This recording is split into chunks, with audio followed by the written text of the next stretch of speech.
guys, Submoto here. So, my SR500. I wanted to give you a little update on what the status was on that. In my last video, I was looking through the problems that I had on the SR500, which is basically, long story short, I was riding my bike and it just died. And there was just no spark. So, me and the boys, we took the bike apart and checked out all the cabling and stuff and tried to find the cause. And so we took out the stator, and it turned out that the stator was fried. There was a bunch of water that had gotten in there. So that was the conclusion that I needed a new stator, new generator, whatever you want to call it. But so the other day I went over to Johnny's place, because that's where my bike is at the moment. He helped me out with his like letting me work on the bike there at his place, and I was going to help him out with something else, and I picked up my stator and I was like, because I couldn't find another stator. They were really expensive. First of all, you can't get them from new, and it seems like nobody really wants to sell their old ones because they're so hard to get. So that was pretty much not an option. There were a couple of options out there, and they were like 175, 180 euros or whatever for. There were like a couple for 150 euros that I could get out there. But considering that I could get the old one repaired for 229 euros, I figured, I might as well.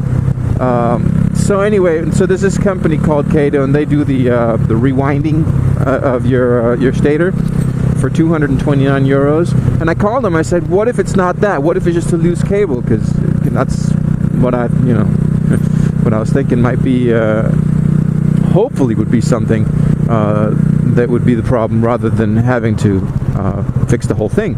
So they said, yeah, well, they could look at it and they'd check it, and if it turned out to be something else, then obviously I wouldn't have to pay for the whole rewinding. I was like, okay. So I got to thinking, and so anyway, so I'm at Johnny's place, right? And I'm like, I pick up my stator, and I'm like, I wonder, just for shits and giggles, let me see if that's what it is. And so I hook up the ohm meter thing, and sure enough, I screwed around with the cables and moved them around, and all of a sudden, boom, I get an ohm reading. And you want an ohm reading of 330 ohms on the black and the brown, and also on the black and the red cables. I guess it's different from bike to bike, but anyway, this is for an SR500 stator. And with the plus or minus of 30 ohms. No, sorry, 30%. With a plus, so 330 ohms with a plus or minus of 30%. And I had 285 ohms, which is good. All of a sudden, just by like moving the cable around, I'm like, whoa, awesome. And sucky too, because then I'd have to find the problem, right? But anyway, obviously I won't have to have the whole thing rewound. So anyway, so we get to looking at it, and it turns out there's just a cable. Like, first of all, it looks like crap in there. It looks like this. Look, like all old and all, you could tell there'd been water in there. Anyway, so I guess the vibrations or whatever.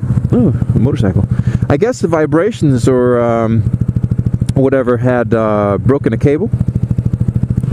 And so we took that sucker apart and found the breakage, like the breaking point, and soldered it together. And let me get around this sucker, because I hate buses and tractors. So yeah, so we solder it, and it worked. It worked. That was it. That was all it was. It was just a little cable that had broken loose on the inside, like on the back side of the stator. And here's the result. Yeah. So pretty much everything mechanically is okay with the bike now. So the next step is going to be to change out the cabling, the electronics, and just switch the whole thing out and start from scratch. So I figured, hey, time for some cosmetics. So I'm sitting on an extra seat here, which is the old seat of the SR 500, and the previous owner's failed attempt at buying like a cheap ass seat or whatever. Anyway, so the seat pan on that seat is actually okay. Originally, when I was looking at turning it into a cafe racer, I was, wanting to shorten the frame, and he made a really awesome loop, like the loop on the back side of the frame, and that was a really good job that he did on there, or got somebody to do. But I was wanting to shorten it a bit, and do like the back of the rear cowl. But now that I decided to have a tracker look on there, I've decided to keep the loop where it is, and just have the whole, like the original, like the seat pan, just reupholstered so that it looks like this, which is a bike from Wrench Monkeys. It's an SR 400, and yeah, so I'm here at Timmy's, which is a guy that has helped me out with the other seat for this bike, the brown one, and I'm gonna get him to help me upholster the seat pan. And I brought a picture of an example that I want. And this Timmy guy, I mean, he makes like seats for boats, but the guy did a masterpiece on my brown seat. So this is the seat pan that we're going to be using, and just like the whole, let's take off this plastic crap and start from scratch on there. But anyway, he did an awesome job on this on the brown seat for this bike. It's kind of wet right now, but anyway.